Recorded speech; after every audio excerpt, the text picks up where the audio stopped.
ಸ್ನೇಹಿತರೆ ನಮಸ್ಕಾರ ನಮಸ್ಕಾರ ನಮಸ್ಕಾರ. ಬೆಳಗೆರೆ ಕಾರ್ಯಕ್ರಮಕ್ಕೆ ನಿಮಗೆ ಸ್ವಾಗತ. ಒಂದು ಸಂತೋಷದ ವಿಷಯ ಅನ್ನೋದಕ್ಕಿಂತ ಒಂದು ಒಂದು ಒಂದು ಒಂದು ಅಚೀವ್ಮೆಂಟ್ ನಾನು ನಿಮ್ಮ ಮುಂದೆ ಹೇಳ್ಕೊತಾ ಇದ್ದೀನಿ. ಕಳೆದ ವಾರ DKC ಅವರ ಕುರಿತಾಗಿ ನಾನು ಮಾಡಿದಂಥ ಯೂಟ್ಯೂಬ್ ಎಪಿಸೋಡನ್ನು 10 ಲಕ್ಷ ಜನ ನೋಡಿದ್ದಾರೆ. Something to be celebrated. ಒಂದು ಯೂಟ್ಯೂಬ್ ಚಾನಲ್ 15 ವಾರ ಬಂದು 15ನೇ ವಾರಕ್ಕೆ 10 ಲಕ್ಷ ಜನ ನೋಡ್ತಾರೆ ಅಂತಂದರೆ ಇಟ್ಸ್ ಎ ರೆಕಾರ್ಡ್. ನಾನು ಹಾಯ್ ಬೆಂಗಳೂರು ಪತ್ರಿಕೆಯನ್ನು ಆರಂಭಿಸಿದಾಗ ಮೊದಲು ಪ್ರಿಂಟ್ ಮಾಡಿದ್ದು ಬರೀ 3,000 ಕಾಪಿ. ಅದರಲ್ಲಿ ನಾನು ಹಂಚಕ್ಕೆ ಸಾಧ್ಯವಾಗಿದ್ದು ಬರೀ 800 ಕಾಪಿ. ಅದು ಬೆಳೆದು 3 ಲಕ್ಷ ಪ್ರತಿಗಳವರೆಗೂ ಮಾರಾಟ ಆಯಿತು. It's a history. I created history and I believe in creating history. I am A trend centre. ಈಗ ಯೂಟ್ಯೂಬ್ನಲ್ಲಿ ನಿಮ್ಮೆಲ್ಲರ ಸಹಕಾರದಿಂದಾಗಿ, ಪ್ರೀತಿಯಿಂದಾಗಿ, ಅಕ್ಕರೆಯಿಂದಾಗಿ ರವಿ ಬೆಳಗೆರೆ ಏನು ಹೇಳಿದ್ರು ಸತ್ಯ ಹೇಳ್ತಾನೆ ಕಣಯ್ಯ ಅನ್ನುವಂಥ ನೀವಿಟ್ಟಿರೋ ನಂಬಿಕೆಯಿಂದಾಗಿ ಇವತ್ತು 10 ಲಕ್ಷ ಜನ ವ್ಯೂಯರ್ಸ್ ಬಂದಿದ್ದಾರೆ, ಸಬ್ಸ್ಕ್ರೈಬರ್ಸ್ ಇದ್ದಾರೆ. ದಯವಿಟ್ಟು ತಾವು ಸಬ್ಸ್ಕ್ರೈಬ್ ಮಾಡಿ ಪ್ಲೀಸ್. ಅಲ್ಲಿ ಸಬ್ಸ್ಕ್ರೈಬ್ ಮಾಡೋಕ್ಕೆ ಒಂದು ಬಟನ್ ಇದೆ, ಅದನ್ನು ಒತ್ತಿದ್ರಾಯ್ತು. ನೀವು ಅದಕ್ಕೇನು ಹಣ ಕೊಡಬೇಕಾಗಿಲ್ಲ. ನೀವು ಸಬ್ಸ್ಕ್ರೈಬ್ ಮಾಡಿದ್ರೆ ಈ ಚಾನಲ್ ಏನಿದೆ ಬೆಳಗೆರೆ ಇದು ಇನ್ನೂ ಉನ್ನತಕ್ಕೆ ಹೋಗುತ್ತೆ. ಇದರಿಂದ ದುಡ್ಕಾಣಿ ಅನ್ನೋದಕ್ಕಿಂತ ಹೆಚ್ಚಾಗಿ ಸತ್ಯ ಇಡೀ ಪ್ರಪಂಚಕ್ಕೆ ತಲುಪುತ್ತೆ. ಪ್ರಪಂಚಕ್ಕೆ ಅಂತ ನಾನು ಯಾಕೆ ಅಂತಂದರೆ, ಅಮೆರಿಕಾದಿಂದ ನನಗೆ ಫೋನ್ ಬರುತ್ತೆ, ಯುರೋಪಿಂದ ಫೋನ್ ಬರುತ್ತೆ, ಆಶ್ಚರ್ಯಕರ ರೀತಿಯಲ್ಲಿ ಜಪಾನ್ನಿಂದ ನನಗೆ ಫೋನ್ ಬರುತ್ತೆ. ಅಲ್ಲಿ ಕನ್ನಡಿಗರಿದ್ದಾರೆ. ದೆ ಕಾಲ್ ಮಿ ಅನ್ಸೆ, ರವಿ ಬೆಳಗೆರೆ ನೀವು ಒಬ್ಬರೇ ಕಣೆಯ ಸತ್ಯ ಹೇಳೋಕ್ಕೆ ತಾಕತ್ತಿರೋರು ಅಂತ. ಅದೆಲ್ಲ ಬಿಡಿ, ನಾನು ಒಬ್ಬನೇ ಯಾಕೆ 20-30 ವರ್ಷದಿಂದ ನಾನು ಹೇಳ್ತಾ ಇದ್ದೀನಿ. ನಮ್ಮಲ್ಲೊಂದು ಗಾದೆ ಇದೆ ಕನ್ನಡದಲ್ಲಿ, ಬೀಸೋ ಗಾಳಿಗೆ ಮೋಟು ಮರನೇ ಮಿಂಡ ಅಂತ ಹೇಳ್ತಾರೆ. ಸಾರಿ, ಕೆಟ್ಟ ಶಬ್ದ ಉಪಯೋಗಿಸ್ತಾ ಇದ್ದೀನಿ, ದಯವಿಟ್ಟು ಕ್ಷಮಿಸಿ. ಅಂದರೆ ಆ ಥರ ಒಂದು ಮೋಟು ಮರ ನಾನು ನಿಂತ್ಕೊಂಡಿದ್ದೀನಿ, ನಾನು ಮಾತಾಡ್ತಾ ಇದ್ದೀನಿ. Forget it. ನಾನು ಈಗ ಮಾತಾಡ್ತಾ ಇರೋದು DKC ಅವರ ಮಗಳು ಐಶ್ವರ್ಯ ಬಗ್ಗೆ. ಐಶ್ವರ್ಯ 23 ವರ್ಷದ ಹುಡುಗಿ, ನನ್ನ ಮಕ್ಕಳಿಗಿಂತ ಚಿಕ್ಕವಳು. I have lot of respect for a woman. ಯಾವುದೇ ಹೆಣ್ಮಗಳಾಗಲಿ, ಯಾವುದೇ any woman for that matter, I respect. I really ಏನು ಬೇಜಾರಾಯಿತು ಅಂತಂದರೆ, DKC ಜೈಲಿಗೆ ಹೋದ್ರು, ಅವ್ರ ಕರ್ಮ ಅವ್ರು ಅನುಭವಿಸಿದ್ರು. ಪಾಪ ಈ ಹೆಣ್ಮಗುನ ಯಾಕೆ ಈ ಹೆಣ್ಮಗುನ ಕರಿಬೇಕು? ಒಂದು ಎಲ್ಲರೂ ಅಂದ್ಕೊಂಡಿದ್ದು ಅಂತಂದರೆ, ಇಡಿ ಅಧಿಕಾರಿಗಳು ಈ ಹೆಣ್ಮಗುನ ಕೂಡ ಕಸ್ಟಡಿಗೆ ತೊಗೊಂಡ್ಬಿಡ್ತಾರ. ಅಲ್ಲ, ಕಾನೂನು ಏನೇ ಹೇಳ್ಬೋದು, ಆದರೆ ಮಾನವೀಯ ದೃಷ್ಟಿಯಿಂದ ನೋಡಿದ್ರೆ ಐಶ್ವರ್ಯನ ಅವರು ಬಂಧಿಸಲಿಲ್ಲ. ಆ ಹುಡುಗಿಯ ಉತ್ತರವನ್ನು ಕೊಟ್ಟು ಬಂದಿದ್ದಾಳೆ. DKC ಸಜೆಸ್ಟ್ ಮಾಡಿದ್ರಂತ ಡೋಂಟ್ ಆನ್ಸರ್ ಅಂತ. ನೋ, ಶಿ ಸೆಡ್ ಅಪ್ಪ ಐ ವಿಲ್ ಆನ್ಸರ್. ನೋಡಿ, ಆ ಹೆಣ್ಮಗು, ಆಕೆಗೆ 23 ವರ್ಷ. ಶಿ ಈಸ್ ಅನ್ ಅಡಲ್ಟ್, ಚಿಕ್ಕ ಮಗು ಅಲ್ಲ. ಆಕೆ ಒಬ್ಬ ಉದ್ದಿಮೆ, ಅಂದರೆ as a lady entrepreneur, she can invest and she make business. Okay, fine. ಆದರೆ ಆ ಹುಡುಗಿಯ ವ್ಯವಹಾರಗಳಿಗೆ ಸಂಬಂಧಪಟ್ಟಂಗೆ 100 ಕ್ವಶನ್ಗಳಿವೆ. ಅವುಗಳಿಗೆ ಉತ್ತರ ಕೊಡಬೇಕು. ಆಕೆ ಕೊಡದೇ ಇದ್ದರೆ ತಪ್ಪಿಸ್ಕೊಳ್ಳೋಕ್ಕಾಗೋದಿಲ್ಲ. ಇವೆಲ್ಲ ಈಗ ಇವತ್ತು DKC ಲಾಕಪ್ಪಲ್ಲಿದ್ದಾರೆ, ಅದು ಬೇರೆ ವಿಷಯ. ಅಕಸ್ಮಾತ್ ಸಿದ್ಧಾರ್ಥ್ ಬದುಕಿದ್ದಿದ್ರೆ Siddharth would have been in the same lockup. ಇದನ್ನು ಹೇಳಿದ್ದಕ್ಕೆ ಭಾಳ ಜನ ತಕರಾರು ಮಾಡಿದ್ರು ಅಂತ. ಏನು ಸಿದ್ಧಾರ್ಥ್ ಬಗ್ಗೆ ಹಂಗೆ ಮಾತಾಡ್ತೀರಿ ಅಂತ. ಸ್ವಾಮಿ, ಇಲ್ಲಿ ಶುರುವಾಗಿದ್ದೇ ಅಲ್ಲಿಂದ. ದಯವಿಟ್ಟು ಅರ್ಥ ಮಾಡ್ಕೊಳ್ಳಿ. ನನಗೇನು ಸಿದ್ಧಾರ್ಥ್ ನನಗೇನು ಶತ್ರು ಅಲ್ಲ, ಅಥವಾ ಮೋದಿ ನನಗೇನು ಸೋದರ ಮಾವ ಅಲ್ಲ. ಯಾರು ತಪ್ಪು ಮಾಡಿದ್ರು ತಪ್ಪೇ. ಕಾನೂನು ಮುಂದೆ ಯಾರೂ ದೊಡ್ಡವರಲ್ಲ. ಏನಾಯಿತು ಅಂತಂದರೆ, ಈ ಸಿದ್ಧಾರ್ಥ್ ಕೂಡ ಅಲ್ಲ, ಸಿದ್ಧಾರ್ಥ್ ಅಕೌಂಟ್ಸು ಫ್ರೀಸ್ ಆದವು. ಟ್ಯಾಕ್ಸ್ ಅಧಿಕಾರಿಗಳು ಸಿದ್ಧಾರ್ಥ್ ಅಕೌಂಟ್ ಮೇಲೆ ಮುಟ್ಗೋಲು ಹಾಕೋತಾರೆ. ಮುಟ್ಕೋಲು ಹಾಕ್ಕೊಂಡ್ರೆ ಇಟ್ಸ್ ವೆರಿ ಸಿಂಪಲ್. ಕೋರ್ಟ್ಗೆ ಹೋಗ್ಬೇಕು, ಅದನ್ನು ಡಿಫ್ರೀಸ್ ಮಾಡಿಸ್ಕೋಬೇಕು, ಅಥವಾ ಒಂದು ಸಣ್ಣ ಬೋರ್ಡ್ ಪ್ಯಾನಲ್ ಇರುತ್ತೆ, ಅದ್ರ ಮುಂದೆ ಅಪಿಯರ್ ಆಗಿ ನನ್ನ ಅಕೌಂಟ್ ನನಗೆ ಡಿಫ್ರೀಸ್ ಮಾಡಿ ಅಂದರೆ ಮಾಡುತ್ತೆ. Only thing is you have to pay the arrears. ನಿಮ್ಮ ಟ್ಯಾಕ್ಸ್ ಏನು ಉಳಿಸ್ಕೊಂಡಿದ್ದೀರಿ ಆ ಟ್ಯಾಕ್ಸ್ನ ಅರಿಯರ್ಸ್ನ ನೀವು ಕಟ್ಟಬೇಕು. ಸಿದ್ಧಾರ್ಥ್ ಎಷ್ಟು ಉಳಿಸ್ಕೊಂಡಿದ್ರು ಗೊತ್ತೇನ್ರಿ? ಇಲ್ಲದೇ ಇದ್ದರೆ ಅವರು ಆತ್ಮಹತ್ಯೆ ಮಾಡ್ಕೊಳ್ಳೋಂಥ ಕಾರಣನೇ ಇರಲಿಲ್ಲ. ವೆಲ್, ಮಲ್ಯ ಓಡೋದ, ನೀರವ್ ಮೋದಿ ಓಡೋದ, ಸಿದ್ಧಾರ್ಥ್ ಹೋಗಲಿಲ್ಲ. ಅವರು ತಮ್ಮ ಕನ್ಸೈನ್ಸ್ ಅಂದರೆ ಏನು ಉತ್ತರ ಕೊಟ್ಕೋಬೇಕಲ್ರಿ ನಮಗೆ ನಾವು. ಆ ಉತ್ತರ ಕೊಟ್ಟುಕೊಳ್ಳುವಕ್ಕೆ ಆಗದಿದ್ದ ಪರಿಸ್ಥಿತಿಯಲ್ಲಿ ಅವರು ಆತ್ಮಹತ್ಯೆ ಮಾಡಿಕೊಂಡ್ರು. ನನ್ನ ಪುಸ್ತಕ ನಾನು ಬರೆದೆ 4 ದಿವಸದಲ್ಲಿ, and it is even to this day it's getting sold. ಬರೀ 100 ರೂಪಾಯಿ ಪುಸ್ತಕ, ಅದು ನಮ್ಮ ಆಫೀಸಿಗೆ ಬಂದರೆ 70 ರೂಪಾಯಿ ಕೊಡ್ತಾಯಿದ್ದೆ. It's my profession, I right. Well, coming to the matter of Aishwarya. ನೋಡಿ, ಐಶ್ವರ್ಯ ಬಗ್ಗೆ ಇರೋದೇನು ಅಂತಂದರೆ, ಇಡಿ ಅಧಿಕಾರಿಗಳು ಆ ಹುಡುಗಿನ ಏನು ಕೇಳಿದ್ದಾರೆ ಅಂತ. ಏನಮ್ಮ, what is the source of your income? ಇಷ್ಟು ದುಡ್ಡು ನಿಮಗೆ ಎಲ್ಲಿಂದ ಬಂತು? ಇಂಥ ಕಡೆಯಿಂದ ಬಂತು. ಈಗ ನನ್ನನ್ನು ಕೇಳಿದ್ರೆ ನನ್ನ ವ್ಯಾಪಾರ, ನನ್ನ ವ್ಯವಹಾರ, ಅಥವಾ ನನ್ನ ಸಂಬಳ, ಮತ್ತೊಂದು ಇನ್ನೊಂದು ಹೇಳ್ತೀನಿ ನಾನು. ಅದನ್ನು ಕೇಳಿದ್ದಾರೆ ಅವರು. ಇಡಿ ಅಧಿಕಾರಿಗಳು ಅಂದರೆ ಎನ್ಫೋರ್ಸ್ಮೆಂಟ್ ಡೈರೆಕ್ಟರೇಟ್ ಅಧಿಕಾರಿಗಳು ಈ ಹುಡುಗಿ ಐಶ್ವರ್ಯ ಆಕೆಯನ್ನು ಕೂಡಿಸ್ಕೊಂಡು ಕೇಳ್ತಾರೆ, ನೋಡಮ್ಮ, ನಿನ್ನ ಇನ್ಕಮ್ 2013ರಲ್ಲಿ 1.1 ಕೋಟಿ ಅಷ್ಟಿತ್ತು. ಅಂದರೆ ನಿನ್ನ ವರಮಾನ 1.1 ಕೋಟಿ ಅಷ್ಟಿತ್ತು. ಇದೇ ವರಮಾನ 2018ರ ಹೊತ್ತಿಗೆ ನಿನ್ನ ಆದಾಯ 108 ಕೋಟಿಯಷ್ಟು ಆಯಿತು. ಇದು ಹೇಗೆ ಸಾಧ್ಯ? ಅಲ್ರಿ, ಈ ವರ್ಷ 1 ಕೋಟಿ ಇತ್ತು, ಓಕೆ ಫೈನ್. 100 ಕೋಟಿ ಇತ್ತು, ಫೈನ್. ಮುಂದಿನ ವರ್ಷ ಅದು 110 ಕೋಟಿ ಆಯಿತು, ಫೈನ್.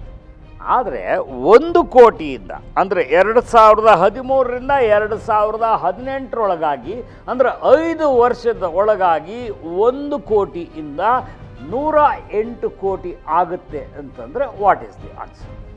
ಹಾಗಮ್ಮ ಆಯಿತು. ತುಂಬ ಗೌರವಯುತವಾಗಿ ನಡೆಸ್ಕೊಂಡಿದ್ದಾರೆ ಆ ಹೆಣ್ಮಗಳನ್ನ. I am happy about it. ಯಾವುದೇ ಅಧಿಕಾರಿ ನೋಡಿ, ನಿಮ್ಗೊಂದು ಕಾನೂನಿದೆ, ಸಾಯಂಕಾಲ 6 ಗಂಟೆ ಆದಮೇಲೆ ಯಾವುದೇ ಹೆಣ್ಮಗಳನ್ನ ಪೊಲೀಸ್ ಸ್ಟೇಷನ್ಗೆ ಕರೆಯೋ ಹಾಗಿಲ್ಲ. ಭಾಳ ಜನಕ್ಕೆ ಇದು ಗೊತ್ತಿಲ್ಲ. ಕರೆದ್ರೆ ರವಿ ಬೆಳಗೆರೆಗೆ ಒಂದು ಫೋನ್ ಮಾಡಿರಿ, ನಾನು I will support you. No police can take you to the police station after 6 o'clock. ಕಾನೂನೇ ಹೇಳುತ್ತೆ ಹೆಣ್ಮಕ್ಳನ್ನ ಕರಿಕೊಡ್ದು ಅಂಥೇಳಿ. ಹಾಗೆ ಇಡಿ ಅಧಿಕಾರಿಗಳು ಕೂಡ ತುಂಬ ಎಚ್ಚರಿಕೆಯಿಂದ ಗೌರವಯುತವಾಗಿ ಐಶ್ವರ್ಯಗಳನ್ನು ನಡೆಸ್ಕೊಂಡಿದ್ದಾರೆ. ಆ್ಯಂಡ್ ದಟ್ಸ್ ಅ ರೂಲ್, ನಡೆಸ್ಕೋಬೇಕು ಹಾಗೆ. ಒಂದು. ಎರಡನೇದು, ನಿನ್ನ ಇನ್ಕಮ್ ಇದೆಯಲ್ಲಮ್ಮ, ಇದು 1 ಕೋಟಿಯಿಂದ 108 ಕೋಟಿ ಆಗೋದಕ್ಕೆ ಹೌ ಆ ಸ್ಪೀಡ್ ಎಕ್ಸ್ಪ್ಲೇನ್ ಮಾಡು ಅಂತ ಕೇಳ್ತಾರೆ.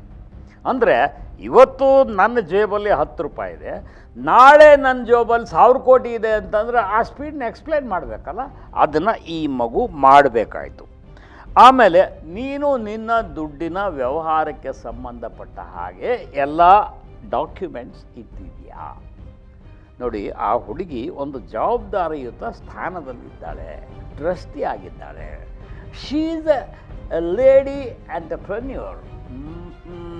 ಅಂದರೆ ವ್ಯಾಪಾರಸ್ಥ ಮಹಿಳೆ, ಟ್ಯಾಕ್ಸ್ ಕಟ್ತಾಳಕ್ಕೆ. ಹಾಗಾದರೆ ನೀನು ಅಕೌಂಟ್ ಇಟ್ಟಿದೆಯಾ ಅನ್ನೋ ಪ್ರಶ್ನೆಯನ್ನು ಕೇಳ್ತಾರೆ. ಆಮೇಲೆ ನೀನು ಬೇರೆ ಬೇರೆಯವರಿಂದ ಅನೇಕರಿಂದ 85 ಕೋಟಿ ರೂಪಾಯಿ ಸಾಲ ಮಾಡಿದೆಯಾ? ಅಷ್ಟು ಸಾಲ ಯಾಕಮ್ಮ ಮಾಡಿದೆ? ತುಂಬ ಕಾನ್ಸೆಪ್ಟ್. ಈಗ ನಾನು ಏನೋ ನಿಮ್ಮ ಹತ್ರ ಒಂದು 50 ರೂಪಾಯಿ ಇಸ್ಕೊತೀನಿ, ಬೇಡ 500 ಇಸ್ಕೊತೀನಿ, 5,000 ಇಸ್ಕೊತೀನಿ, 50,000 ಇಸ್ಕೊತೀನಿ, 5 ಲಕ್ಷ ಇಸ್ಕೊತೀನಿ, ಓಕೆ. 85 ಕೋಟಿ ಯಾಕಮ್ಮ ಇಸ್ಕೊಂಡೆ? She has to answer. ಇಲ್ಲಿ ಪ್ರಶ್ನೆ ಬರೋದು ಯಾರು ನೀನು ಅಥವಾ ನಿನ್ನ ಜೆಂಡರ್ ಏನು ಅದಲ್ಲ, ನಿನ್ನ ವ್ಯವಹಾರ ಏನೋ ಅದಕ್ಕೆ ಉತ್ತರ ಕೊಡು. ಆಕೆಯನ್ನು ಕೇಳಲಾಗಿದೆ. ಏನಮ್ಮ ಐಶ್ವರ್ಯ, ಪ್ಲೀಸ್ ಆನ್ಸರ್ ಮೈ ಕ್ವಶನ್. ನಿನ್ನ ಅಸೆಟ್ ಅಂದರೆ ನಿನ್ನ ಪ್ರಾಪರ್ಟಿ 108 ಕೋಟಿ ಇರುವಾಗ ನೀನು ಯಾಕಮ್ಮ 85 ಕೋಟಿ ಸಾಲ ಮಾಡಿದೆ ಅಲ್ವೇನ್ರಿ? ಈಗ ನಿಮ್ಮ ಜೇಬಲ್ಲಿ 150 ರೂಪಾಯಿ ಇರುವಾಗ 30 ರೂಪಾಯಿ ಯಾಕೆ ಸಾಲ ಮಾಡಿದೆ? ಇಡೀ ಎನ್ಫೋರ್ಸ್ಮೆಂಟ್ ಡೈರೆಕ್ಟರೇಟ್ ಅಂತಾರೆ, ಅದು ಕಾನೂನು ಒಂದು ಸಲ ಓದಬೇಕು ನೀವು. ಇಟ್ ಇಸ್ ಸೋ ಟೈಟ್, ಅದನ್ನ ತಪ್ಪಿಸ್ಕೊಳ್ಳೋಕೆ ಯಾರ ಕೈಲೂ ಸಾಧ್ಯ ಇಲ್ಲ. ತಪ್ಪಿಸ್ಕೊಳ್ಳೋಕೆ ಸಾಧ್ಯವಾಗಿದ್ದಿದ್ರೆ ವಿಜಯ್ ಮಲ್ಯ ಓಡೋಗ್ತಿರ್ಲಿಲ್ಲ. ಇದು ಹೆಂಗೆ ಗಾಳ ಹಾಕ್ತಾರೆ ಅಂತಂದ್ರೆ ನೀವು ಉತ್ತರ ಕೊಡಲೇಬೇಕು. ಆದರೆ ಐಶ್ವರ್ಯ ಎಲ್ಲದಕ್ಕೂ ಉತ್ತರ ಕೊಟ್ಟಿಲ್ಲ, ಕೊಡಕೂಡ್ದು ಅಂತೇಳಿ ಇನ್ಸ್ಟ್ರಕ್ಷನ್ ಇತ್ತು. It's a fact. ಅಮ್ಮ, ನೀನು 85 ಕೋಟಿ ಇಸ್ಕೊಂಡಿದ್ಯಲ್ಲ, ಸಾಲ ಮಾಡಿದ್ಯಾ. ಆ 85 ಕೋಟಿಗೆ ನೀನು ಬಡ್ಡಿ ಕೊಟ್ಟಿದ್ದೀಯಾ? ಎಷ್ಟು ಕೊಟ್ಟಿದ್ದೀಯಾ? ಯಾರಿಗೆ ಕೊಟ್ಟಿದ್ದೀಯಾ? ಯಾರ್ಯಾರಿಗೆ ಎಷ್ಟು ಬಡ್ಡಿ ಕೊಟ್ಟಿದ್ದೀಯಾ? ನಮ್ಮ ದೇಶದಲ್ಲಿ ಇದನ್ನೆಲ್ಲ ಕೇಳುವಂಥ ಪ್ರಾವಿಷನ್ ಇದೆ. It's A constitutional right. ಸರ್ಕಾರ ನಮ್ಮನ್ನು ಕೇಳುತ್ತೆ, ನಾವು ಉತ್ತರ ಕೊಡಲೇಬೇಕು. ಆದರೆ ಐಶ್ವರ್ಯ ಕೊಟ್ಟಿಲ್ಲ, ಉತ್ತರ ಕೊಟ್ಟಿಲ್ಲ. ಬೇಡ, ಅದಕ್ಕೆ ಬರ್ತೀನಿ, ಆ ವಿಷಯಕ್ಕೆ ಬರ್ತೀನಿ. ನಿನಗೆ ಯಾರ್ಯಾರು ಸಾಲ ಕೊಟ್ಟಿದ್ದಾರಮ್ಮ ಲೆಕ್ಕ ಕೊಡು, ಅವ್ರ ಹೆಸರುಗಳನ್ನ ಕೊಡು. ಯಾವ ಅಕೌಂಟಲ್ಲಿ ಕೊಟ್ಟರು, ಎಲ್ಲಿಂದ ಕೊಟ್ಟರು, ಅವ್ರು ಒಂದು ಸಲ ನಾನು ನನ್ನ ಸಾಲಗಾರರ ಹೆಸರುಗಳನ್ನು ಹೇಳಿಬಿಟ್ರೆ ಲೈನಾಗಿ ಅವ್ರನ್ನೆಲ್ಲ ಕರೆದು ನಿಲ್ಸ್ಕೊಂಡ್ಬಿಡ್ತಾರೆ ಇಡಿ ಅವರು. ಈ ಇಡಿ ಒಳಗೆ ಹೋಗೋದು ಅಂತಂದರೆ ಏನು ಅನ್ನೋದನ್ನ ನೀವು ಅರ್ಥ ಮಾಡ್ಕೊಳ್ಳಿ. ಅದೇನು ಕೋರ್ಟ್ ಅಲ್ಲ, ಅಥವಾ ಅದೇನು ಹೈಸ್ಕೂಲ್ ಹೆಡ್ ಮಾಸ್ಟರ್ ಚೇಂಬರ್ ಅಲ್ಲ. ನಿಮ್ಮನ್ನು ಕರೀತಾರೆ, ನೀವು ಬನ್ನಿ, ನೀವೊಬ್ಬರೇ, ಇನ್ಯಾರು ಬೇಡ. ಇಲ್ಲ ಸ್ವಾಮಿ, ನನ್ನ ಜೊತೆಗೆ ನಾನು ಆಡಿಟ್ರ್ ಬರ್ತಾರೆ, ನನಗೆ ಎಕ್ಸ್ಪ್ಲೈನ್ ಮಾಡೋಕ್ಕೆ ಬರೋಲ್ಲ ಅಂತಂದರೆ ಓಕೆ, ನಿನ್ನ ಆಡಿಟ್ರನ್ನ ಕರ್ಕೊಂಬ ಅಂತ. ಬೆಳಿಗ್ಗೆ 9:30 ಒಳಗೆ ಅವರು ಆಫೀಸ್ ಒಳಗೆ ಕರ್ಕೋತಾರೆ. ಆಫೀಸ್ ಒಳಗೆ ಕಾಲಿಟ್ಟ ತಕ್ಷಣ ನಿಮ್ಮ ಮೊಬೈಲು ಮತ್ತೊಂದು ಇನ್ನೊಂದು ನಿಮ್ಮ ಕನ್ನಡಕ ಒಂದು ಬಿಡ್ತಾರೆ, ನಿಮ್ಮ ಬಾಚಣಿಕೆ ಆಳು ಮುಳು ಎಲ್ಲ ಕಿತ್ತಿಟ್ಕೊಂಡು ಅದಕ್ಕೆ ನಿಮಗೆ ರಸೀದಿ ಕೊಡ್ತಾರೆ, ತೊಗೊಂಡೋಗು ಅಂತಂತೇಳಿ. ಒಳಗಡೆ ನಿಮ್ಮನ್ನು ಚೇರ್ ಹಾಕಿ ಕೂಡಿಸ್ತಾರೆ, ಕರಿಯೋದೇ ಇಲ್ಲ. ನನಗಿದು ಗೊತ್ತು, ನನ್ನ ಸ್ನೇಹಿತರು ಹೋಗಿ ಬಂದಿದ್ದಾರೆ, ಕರಿಯೋದೇ ಇಲ್ಲ ರೀ. ಮಧ್ಯಾಹ್ನ 1:15 ಹೇಳ್ತಾರೆ, ಆಯಿತು ನೀವು ಊಟ ಮಾಡ್ಕೊಂಬನ್ನಿ ಅಂತ. ಅರೆ, ಬೆಳಗ್ಗೆಯಿಂದ ಕೂಡಿಸಿ ಊಟ ಮಾಡ್ಕೊಂಬನ್ನಿ ಅಂತ, ಊಟ ಮಾಡ್ಕೊಂಬಾರಯ್ಯ. ಹೋಗ್ತಾರೆ, ಊಟ ಮಾಡ್ಕೊಂಡು ಬರ್ತಾರೆ. ಬಂದ ಮೇಲೆ ಸ್ವಲ್ಪ ಹೊತ್ತಾದ್ಮೇಲೆ ಮಿಸ್ಟರ್ ಬನ್ನಿ ಅಂತ ಕರೆದು ಅವರು ಪ್ರಶ್ನೆಗಳನ್ನು ಕೇಳ್ತಾರೆ, ಉತ್ತರ ಕೊಡಲೇಬೇಕು. ಹಾಗೆ ಈ ಹೆಣ್ಮಗುನ ಸುಮಾರು ಒಂದು 9 ಗಂಟೆ 9 ಅವರ್ಸ್ ಈ ಹುಡುಗಿನ ಕೂಡಿಸ್ಕೊಂಡು ಮಾತಾಡಿದ್ದಾರೆ, ಕೇಳಿದ್ದಾರೆ. ಆಮೇಲೆ ಯಾರ್ಯಾರು ಕೊಟ್ರಮ್ಮ ಸಾಲ ಅಂತ, ಯಾರು ಕೊಟ್ಟರು ಅಂತ ಈ ಹುಡುಗಿ ಬಾಯಿ ಬಿಟ್ಟು ಹೆಸರುಗಳನ್ನು ಹೇಳ್ತಾರಲ್ಲ, ಅವ್ರಿಗೆ ಬಂತು ಮುಳುಗು ನೀರು ಅಂತಲೇ ಅರ್ಥ. ಕಳೆದ 6 ವರ್ಷಗಳಲ್ಲಿ ನೀನು ವಿಪರೀತ ಟ್ರಾನ್ಸಾಕ್ಷನ್ಸ್ ಮಾಡಿದ್ಯಾ. ಟ್ರಾನ್ಸಾಕ್ಷನ್ ಅಂದ್ರೇನು? ಕೋಟಿಗಟ್ಟಲೆ ಟ್ರಾನ್ಸಾಕ್ಷನ್. ಅದರಲ್ಲಿ ಒಂದು ಟ್ರಾನ್ಸಾಕ್ಷನ್ ಈಕೆ ಕೆಫೆ ಕಾಫಿ ಡೇ ಸಿದ್ಧಾರ್ಥ ಅವರೊಂದಿಗೆ ಮಾಡ್ತಾಳೆ. ಅವ್ರಿಗೊಂದು ಚೆಕ್ ಹೋಗುತ್ತೆ. ಸಿದ್ಧಾರ್ಥಂಗೆ ಉರುಳು ಬಿದ್ದಿದ್ದೆ ಅಲ್ಲಿ. ಇದೆಲ್ಲ ಏನಾಗುತ್ತೆ ರೀ, ನಾವು ಅನ್ಕೋತೀವಿ ಕೊಡ್ತೇನೆ, ನಿಮ್ಗೆ ಯಾರಿಗೋ ಒಂದು 5,000 ಕೊಡ್ತೀನಿ. ಹಾಗಾಗಲ್ಲ. ನಾನು ಕೊಟ್ಟರೆ 5,000, ನನಗೆಲ್ಲಿಂದ ಬಂತು 5,000 ಅಂತ ಬರುತ್ತೆ. ಹಾಗೆ ಬಂದು ಸಿದ್ಧಾರ್ಥ ಸಿಕ್ಕಾಕೊಂಡ. ಅರ್ಥ ಆಯ್ತಾ ನಿಮಗೆ? I think things are very clear. ನೀನು ಯಾಕಮ್ಮ ಕೊಟ್ಟೆ, ಅದಕ್ಕಾಕೆ ಉತ್ತರ ಕೊಡಲೇಬೇಕು. ಕೆಲವಕ್ಕೆ ಆ ಹುಡುಗಿ ಉತ್ತರ ಕೊಟ್ಟಿಲ್ಲ ಅನ್ನೋದು of course it is our constitutional rights. ಆಕೆ ಕೊಡಲ್ಲ ಹೋಗ್ರಿ ಅಂತಂದರೆ ಇವ್ರೇನು ಮಾಡೋ ಹಂಗಿಲ್ಲ. ನ್ಯಾಯಾಲಯ ಹೇಳುತ್ತೆ, ನೋಡಮ್ಮ, ನೀನು ಉತ್ತರ ಕೊಡದೇ ಇದ್ದರೆ ನಿನಗೆ ಇಷ್ಟು ಶಿಕ್ಷೆ ವಿಧಿಸ್ತೀವಿ ಅಂತಂತೇಳಿ. ಎಸ್, ನಾವು ಒಪ್ಕೊಳ್ಳೇಬೇಕು. Okay, coming to that subject.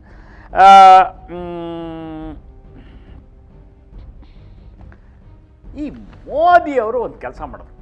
ಇದ್ದಕ್ಕಿದ್ದಂಗೆ ರಾತ್ರಿ 500 ರೂಪಾಯಿ ನೋಟು ಮತ್ತು 1000 ರೂಪಾಯಿ ನೋಟಿಗೆ ಕಿಮ್ಮತ್ ಇಲ್ಲ ಅಂತ ಡಿಮಾನಿಟೈಸ್ ಮಾಡಿ ಅವರು 1.5 ತಿಂಗಳಷ್ಟು ರಫ್ಲಿ ಐ ಥಿಂಕ್ 1.5 ತಿಂಗಳಷ್ಟು ಟೈಮ್ ಕೊಟ್ಟರು.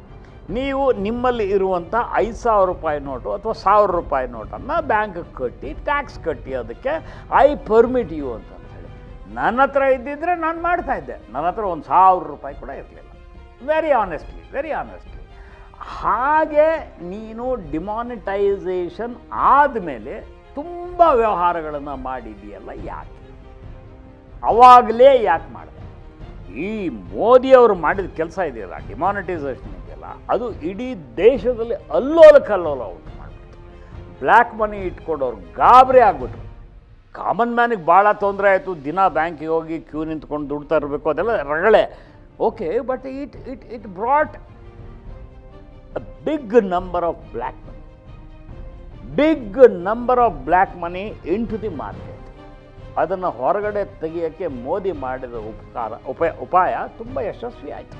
ಈಗ ಎನ್ಫೋರ್ಸ್ಮೆಂಟ್ ಡೈರೆಕ್ಟರೇಟ್ ಅಧಿಕಾರಿಗಳಿಗೆ ಬಂದಿರುವಂತಹ ಅನುಮಾನ ಏನು ಅಂತಂದರೆ, ನೀನು ಅಂದರೆ ಐಶ್ವರ್ಯ ಡಿಮಾನಿಟೈಸೇಷನ್ ಆದಮೇಲೆ ಈ ವ್ಯವಹಾರಗಳನ್ನು ಮಾಡಿ ಮಾಡಿ ಮಾಡಿ ಇದ್ದಂಥ ಕಾಳಧನವನ್ನು ವೈಟಾಗಿ ಕನ್ವರ್ಟ್ ಮಾಡ್ಕೊಂಡ್ಯಾ? ಎಸ್, ಆಕೆ ಉತ್ತರ ಕೊಡಲೇಬೇಕಿದ್ದಕ್ಕೆ. ದೆನ್ ಕಮ್ಸ್ ಈ ಪವರ್ ಪ್ರಾಜೆಕ್ಟ್ ಅಂತ ಒಂದಿದೆ. ನೀವು ಬಸ್ಸಲ್ಲೋ ಕಾರಲ್ಲೋ ಹೋಗ್ತಾ ನೀವು ಒಂದು ನೋಡ್ತೀರಿ, ಏನು ಅಲ್ಲೊಂದು ಚಕ್ರ ತಿರುಗ್ತಾ ಇರುತ್ತೆ.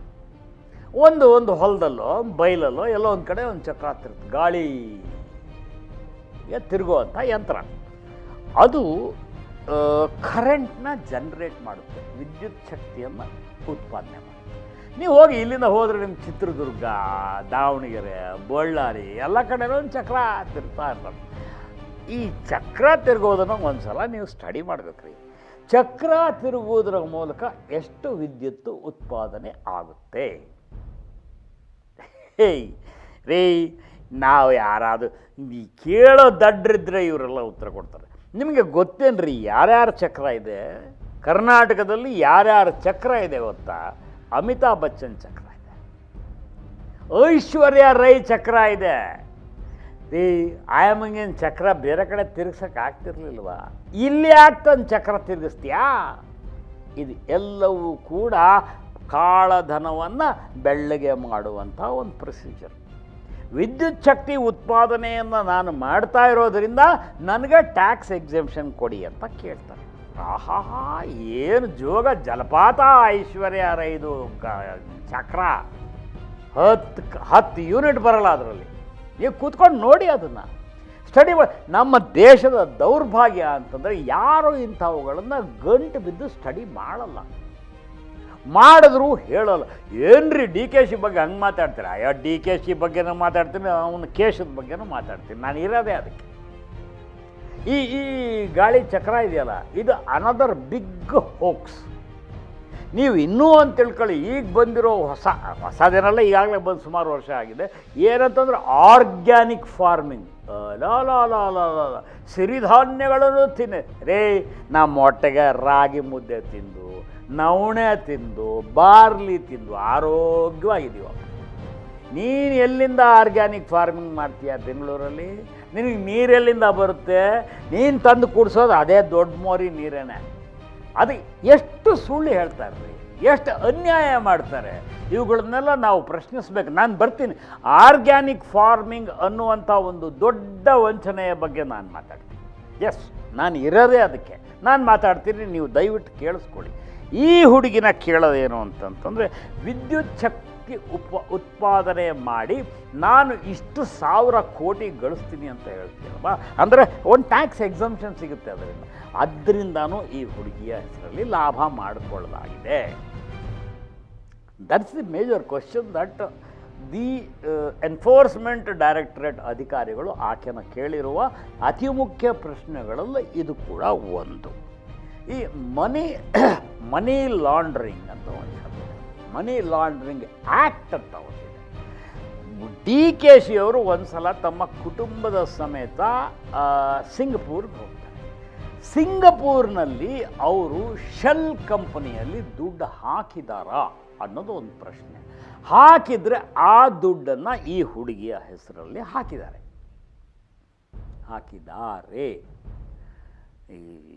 ಇಲ್ಲಿ ಪ್ರಶ್ನೆ ಏನು ಬರುತ್ತೆ ಅಂತಂದರೆ, ನೀವು ನಿಮ್ಮ ದೇಶದಲ್ಲಿ ಎಷ್ಟು ಬೇಕಾದ್ರೂ ಹಣ ಹೂಡ್ಬೋದು, ಎಷ್ಟು ಬೇಕಾದರೂ ವ್ಯಾಪಾರ ಮಾಡ್ಬೋದು. ಆದರೆ ನಿಮ್ಮ ಹಣ ಹೊರ ದೇಶಕ್ಕೆ ಹೋಯ್ತಾ ಅನ್ನೋದು ಬಹಳ ಮುಖ್ಯವಾದ ಪ್ರಶ್ನೆ. ಭಾರತ ದೇಶದ ಸಂಪತ್ತು ಇನ್ನೊಂದು ದೇಶಕ್ಕೆ ಹೋಯ್ತಾ? It's a big offence, big offence. ಅದು ಹವಾಲ ಕೆಳಗಡೆ ಬರುತ್ತೆ ಆ್ಯಂಡ್ ಇಟ್ ಈಸ್ ಪನಿಷಬಲ್. ಅದನ್ನು ಯಾರು ಮಾಡಿದ್ರೂ ಇಟ್ ಈಸ್ ಪನಿಷಬಲ್. ದಯವಿಟ್ಟು ಚೆನ್ನಾಗಿ ಅರ್ಥ ಮಾಡ್ಕೊಳ್ಳಿ. ನಾನು ನಮ್ಮದು ನನ್ನ ವೃತ್ತಿನೇ ಅದು. ನಾನು 4 ಸಲ ಪಾಕಿಸ್ತಾನಕ್ಕೆ ಹೋಗಿ ಬಂದಿದ್ದೀನಿ. ಪಾಕಿಸ್ತಾನದ ಎಲ್ಲ ಪೊಲಿಟಿಕಲ್ ಲೀಡರ್ಸ್ ಏನಿದ್ದಾರೆ, ಹಿಂದೆ ಜುಲ್ಫಿಕರ್ ಅಲಿ ಭುಟ್ಟೋಯಿಂದ ಈಗಿನ ಇಮ್ರಾನ್ ಖಾನ್ವರೆಗೂ ಎಲ್ಲ ಪೊಲಿಟಿಕಲ್ ಲೀಡರ್ಸ್ಗೂ 2 ಪಾಸ್ಪೋರ್ಟ್ ಇರುತ್ತೆ. ನಾವು 2 ಪಾಸ್ಪೋರ್ಟ್ ಇಟ್ಕೊಳ್ಳೋ ಹಾಗಿಲ್ಲ, ನಮ್ದು ಒಂದೇ ಪಾಸ್ಪೋರ್ಟ್ ಇರಬೇಕು. ಆದರೆ ಅಲ್ಲಿ ನಾಯಕರು 2 ಇಟ್ಕೋತಾರೆ. ಯಾಕೆ ಅಂತಂದರೆ, ಒಂದು ಪಾಸ್ಪೋರ್ಟ್ ಬಳಸಿ ಅವರು ರೆಗ್ಯುಲರ್ ಆಗಿ ಇಂಗ್ಲೆಂಡಿಗೆ ಹೋಗಿ ಇಲ್ಲಿ ದೋಚಿದಂಥ ದುಡ್ಡನ್ನು ಅಲ್ಲಿ ಸ್ಟ್ಯಾಚ್ ಮಾಡ್ತಾರೆ, ಅಲ್ಲಿ ಅಡಗಿಸಿಡ್ತಾರೆ. ವಾಪಸ್ ಬಂದು ಎಲೆಕ್ಷನ್ಗೆ ನಿಂತ್ಕೋತಾರೆ, ಇಲ್ಲಿ ಗೆಲ್ತಾರೆ. ಇಮ್ರಾನ್ ಖಾನ್ ಏನು ಬಸವನಗುಡಿಲಿ ತೀರ್ಥ ಕೊಡ್ತಿದ್ನ ಅಥವಾ ಇಸ್ಲಾಮಾಬಾದ್ನಲ್ಲಿ ನಮಾಜ್ ಮಾಡ್ತಿದ್ನ? ಇವನು ಗೆದ್ದಿರೋದು ಹಾಗೆ. ಬೆನಜೀರ್ ಭುಟ್ಟೋ ಏನಾಯಿತು? ಇವ್ನು ನೋಡಿ, ಇವತ್ತು ಮುಷರಫ್ ಎಲ್ಲಿದ್ದಾನೆ? ಪವರ್ ಹೋದ ತಕ್ಷಣ ಓಡೋಗ್ತಾರೆ. ಯಾಕೆ? ದುಡ್ಡು. ಅದೇ ಕೆಲಸವನ್ನು ನಮ್ಮ ರಾಜಕೀಯ ನಾಯಕರು ಕೂಡ ಮಾಡ್ತಾರೆ. ಅದರಲ್ಲಿ DKC ಅವರು ಒಬ್ಬರು. ಅವರು ಒಂದು ಟೂರ್ ಹೋಗಿದ್ದು, ಒಂದು ವಿಸಿಟರ್ ಟ್ರಿಪ್, ಒಂದು ಎಂಟರ್ಟೈನ್ಮೆಂಟ್ಗೋಸ್ಕರ ನಾನು ಸಿಂಗಪೂರ್ಗೆ ನನ್ನ ಕುಟುಂಬದ ಸಮೇತ ಹೋದೆ ಅಂತ ಹೇಳ್ತಾರೆ. ಫೈನ್, ಹೋಗಿ ಬನ್ನಿ ಸರ್, ಒಳ್ಳೆಯದೇ, ನಾನು ಹೋಗ್ಬೋದು ನನ್ನ ಹೆಂಡತಿ ಮಕ್ಕಳನ್ನ ಕರ್ಕೊಂಡು. ಬಟ್ ಅಲ್ಲಿ ಶೆಲ್ ಕಂಪನಿಯಲ್ಲಿ ನೀವು ಹಣವನ್ನು ತೊಡಗಿಸಿದ. ಆ ಹಣ ಯಾವ ಮೂಲಕ ಹೋಯಿತು, ಎಲ್ಲಿಂದ ಹೋಯಿತು, ಯಾವ ರೂಪದಲ್ಲಿ ಹೋಯಿತು, ಅದಕ್ಕೆ ಆನ್ಸರ್ ಕೊಡಮ್ಮ ಅಂತ ಕೇಳಿದ್ದಾರೆ. ಈ ಹುಡುಗಿ ಅದಕ್ಕೆ ಆನ್ಸರ್ ಕೊಟ್ಟಿಲ್ಲ. ಆನ್ಸರ್ ಕೊಟ್ಟಿಲ್ಲ ಅಂದರೆ ಅದರ ಅರ್ಥ you are suppressing the fact and it is an offence. ನಾನು ಆ ಹೆಣ್ಣು ಮಗುವಿನ ಬಗ್ಗೆ ನಾನು ವಿಷಯ ಇಟ್ಕೊಂಡು, ಬೇಸರ ಇಟ್ಕೊಂಡು ಅಥವಾ ಶತ್ರುತ್ವ ಇಟ್ಕೊಂಡು ನಾನು ಮಾತಾಡ್ತಾ ಇಲ್ಲ. ಆ ಮಗು ನನ್ನ ಮಗುವಿಗಿಂತ ಚಿಕ್ಕ ವಯಸ್ಸಿನ ಮಗು. ಐ ರೆಸ್ಪೆಕ್ಟ್ ಹರ್. ಮುಂಚೆನೇ ಹೇಳಿದ್ದೀನಿ, I respect Har. But she has not answered many questions. ಈ ಹುಡುಗಿಯ ಮೌನ ಅಥವಾ ಈಕೆ ಕೊಟ್ಟಿರುವಂಥ ಉತ್ತರ ಅದು DKCಗೆ ಮತ್ತೆ ಉರುಳಾಗುತ್ತಾ ಅನ್ನೋ ಪ್ರಶ್ನೆ. ಅವರು ED ಅಧಿಕಾರಿಗಳು ಈ ಹುಡುಗಿಯ ಬಾಯಿ ಬಿಡಿಸೋಕ್ಕೆ ತುಂಬ ಪ್ರಯತ್ನ ಮಾಡಿದ್ದಾರೆ. 9 ತಾಸು ಆ ಮಗುನ ಕೂಡಿಸ್ಕೊಂಡು ಗ್ರಿಲ್ ಮಾಡಿದ್ದಾರೆ. ಅದೇನಾಯಿತು, ಇದೇನಾಯಿತು, ಮತ್ತೊಂದೇನಾಯಿತು, ನನಗೆ ಗೊತ್ತಿಲ್ಲ, ನಂಗೆ ನೆನಪಿಲ್ಲ, ಈ ತರಹದ ಉತ್ತರಗಳನ್ನು ಕೊಟ್ಟಿದ್ದಾಳೆ. ಕೆಲವು ಪ್ರಶ್ನೆಗಳಿಗೆ ಇಲ್ಲ, ನಾನು ಟ್ಯಾಕ್ಸ್ ಎಲ್ಲದಕ್ಕೂ ಕಟ್ಟಿದ್ದೀನಿ ಅನ್ನೋ ಉತ್ತರವನ್ನು ಕೊಟ್ಟಿದ್ದಾಳೆ. ನಾನು ನನಗೆ ಫಸ್ಟ್ ಹ್ಯಾಂಡ್ ಇನ್ಫಾರ್ಮೇಷನ್ ಇದೆ. ನಾನು ಎಲ್ಲವನ್ನೂ ಮಾತಾಡೋಕ್ಕೆ ಇಷ್ಟಪಡೋದಿಲ್ಲ, ಬಿಕಾಸ್ ಇಟ್ಸ್ ಓನ್ ಲಿಮಿಟೇಷನ್ಸ್. ಇರಲಿ. ಈಗ ಈ ಹುಡುಗಿ ಕೊಟ್ಟಿರುವಂಥ ಉತ್ತರಗಳು ಮತ್ತು ಕೇಳಿದ ಪ್ರಶ್ನೆಗಳಿಗೆ ಈ ಹುಡುಗಿ ಕೊಡದೇ ಇರುವಂಥ ಉತ್ತರಗಳು, ಈ ಹುಡುಗಿಯ ಮೌನ, ಅದು DKC ಕೊರಳಿಗೆ ಇನ್ನಷ್ಟು ಬಿಗಿ ಆಗುತ್ತಾ? DKCಯನ್ನು ನ್ಯಾಯಾಲಯ ಬಿಡುಗಡೆ ಮಾಡುತ್ತಾ ಅಥವಾ ತಿಹಾರ್ ಜೈಲಿಗೆ ಕಳಿಸುತ್ತಾ? ಸುಬ್ರಹ್ಮಣ್ಯಂ ಇದ್ದಾರೆ ಜೈಲಲ್ಲಿ, DKC ಅವರು ಇರ್ಬೋದು. ಕಳಿಸ್ತಾರಾ? DKCನ ಬಿಟ್ಟು ಕಳಿಸ್ತಾರೆ ಅಂತ ಮೊನ್ನೆ, but the court said no. 4 more days of extension custody ಕೊಡ್ತೀವಿ. ಎಕನಾಮಿಕ್ ಎನ್ಫೋರ್ಸ್ಮೆಂಟ್ ಡೈರೆಕ್ಟರೇಟ್ ಕೈಗೆ ಇನ್ನೂ 4 ದಿವಸ ಇರಪ್ಪ ಅಂತ ಕಳಿಸಿದ್ದಾರೆ. ಪಾಪ ಅವ್ರ ಕುಟುಂಬದವರಿಗೆ ಭಾಳ ದೊಡ್ಡ ಆಘಾತ ಆಗಿದೆ. ಅವರ ಶ್ರೀಮತಿಯವರು ಭಾಳ ನೊಂದ್ಕೊಂಡಿದ್ದಾರೆ. ಆಮೇಲೆ ಅವ್ರ ಪರವಾಗಿ ಅವರ ಅಭಿಮಾನಿಗಳು, ಅವ್ರ ಪಕ್ಷದವರು ಪ್ರತಿಭಟನೆಯನ್ನು ಮಾಡಿದ್ದಾರೆ. He is a political leader. DKC ಏನು ಸಾಮಾನ್ಯ ಆಟೋ ರಿಕ್ಷಾ ಡ್ರೈವರ್ ಅಲ್ಲ, is a man of his own might. ಈಗ ಬರೋ ಪ್ರಶ್ನೆ ಏನು ಅಂತಂದರೆ, DKCಯನ್ನು ನ್ಯಾಯಾಲಯ ಬಿಡುಗಡೆ ಮಾಡುತ್ತಾ ಅಥವಾ ಜೈಲಿಗೆ ಕಳಿಸುತ್ತಾ? ಜೈಲು ಶಿಕ್ಷೆ ಅಲ್ಲ, he will be treated as under trial. ಅಂದರೆ ಆರೋಪಿಯಾಗಿ ಉಳಿತಾರೆ, ಅಪರಾಧಿಯಾಗಿ ಅಲ್ಲ. ವಿಚಾರಣಾಧೀನ ಖೈದಿಯಾಗಿ ಅವರು ಜೈಲಲ್ಲಿ ಇರಬೇಕಾಗುತ್ತೆ. ಈ ಹುಡುಗಿಯ ವಿಚಾರಣೆ DKCಯನ್ನು ಇನ್ನಷ್ಟು ಆಳಕ್ಕೆ ಕೆಡುತ್ತಾ ಅನ್ನೋದು ಪ್ರಶ್ನೆ. ಈ ಪ್ರಶ್ನೆಯನ್ನಿಟ್ಕೊಂಡು ಐ ಥಿಂಕ್ ಮುಂದಿನ ಬೆಳಗ್ಗೆ ಅಂದರೆ ಮುಂದಿನ ಭಾನುವಾರದವರೆಗೂ ನಾನು ಕಾಯಲ್ಲ, ಮತ್ತೆ ಬರ್ತೀನಿ ಮಧ್ಯಾಹ್ನ. I am expecting some more information to come from Delhi. ನನ್ನ ಸ್ನೇಹಿತರಿದ್ದಾರೆ, ನನ್ನ ವರದಿಗಾರರಿದ್ದಾರೆ, ಡೆಲ್ಲಿಯಲ್ಲಿ ನನಗೆ ನನ್ನದೇ ಆದಂಥ ಬಾತ್ಮೀದಾರರಿದ್ದಾರೆ. ನ್ಯಾಯಾಲಯ ಏನು ಹೇಳುತ್ತೆ ಅನ್ನೋದನ್ನು ಆಧಾರಪಟ್ಟು ಇನ್ನಷ್ಟು ತನಿಖೆ ಮಾಡಿ ನಾನು ವಾಪಸ್ ಬರ್ತೀನಿ. ನನ್ನ ಪ್ರಿಯ ಸ್ನೇಹಿತರೆ, ನಾನು ತುಂಬ ಕೆಳಮಟ್ಟದಿಂದ ಮೇಲಕ್ಕೆ ಬಂದಿರೋವಂಥ ಮನುಷ್ಯ, ತುಂಬ ಕೆಳಮಟ್ಟದಿಂದ. ನಾನು ಅನ್ಯಾಯ ಮಾಡಿ ಸುಳ್ಳು ಹೇಳಿ ಇವತ್ತು DKಶಿನ ನಾನು ಏನು ಮಾಡಬೇಕಾಗಿಲ್ಲ. ಯಾರೋ ಒಬ್ಬರು ಕೇಳಿದ್ರು ನೀನು BJP BJPನ ಈ BJP ಅವ್ರನ್ನ ಬಾಯಿಗೆ ಸಿಕ್ಕಂಗೆ ಬೈದಿದ್ದೀನಿ, ನಾನು ಬೈತೀನಿ ಕೂಡ. ತಪ್ಪು ಯಾರು ಮಾಡಿದ್ರು ಕೂಡ ಅವ್ರನ್ನ ನಾನು ಖಂಡಿಸ್ತೀನಿ. It's my responsibility. ನನ್ನ ನೈತಿಕ ಸಾಮಾಜಿಕ ಜವಾಬ್ದಾರಿ ಇದೆ. ಒಬ್ಬ ಪತ್ರಕರ್ತನಾಗಿ ನನ್ನ ಕೆಲಸವನ್ನು ನಾನು ಮಾಡ್ತೀನಿ. ಅದೇನೇ ಇರಲಿ, ಈ ಹುಡುಗಿ ಕೊಟ್ಟಿರುವಂತಹ ಉತ್ತರಗಳು ಮತ್ತು ಕೊಡದೇ ಇರುವಂಥ ಉತ್ತರಗಳು DKಶಿನ ಇನ್ನಷ್ಟು ತೊಂದರೆಗೆ ಒಳಪಡಿಸ್ತವ. ಈ ಹುಡುಗಿಗೆ ಅವರ ಅಜ್ಜಿ ಉತ್ತರಹಳ್ಳಿಯಲ್ಲಿ 3 ಎಕರೆ ಜಮೀನನ್ನು ಕೊಟ್ಟರು.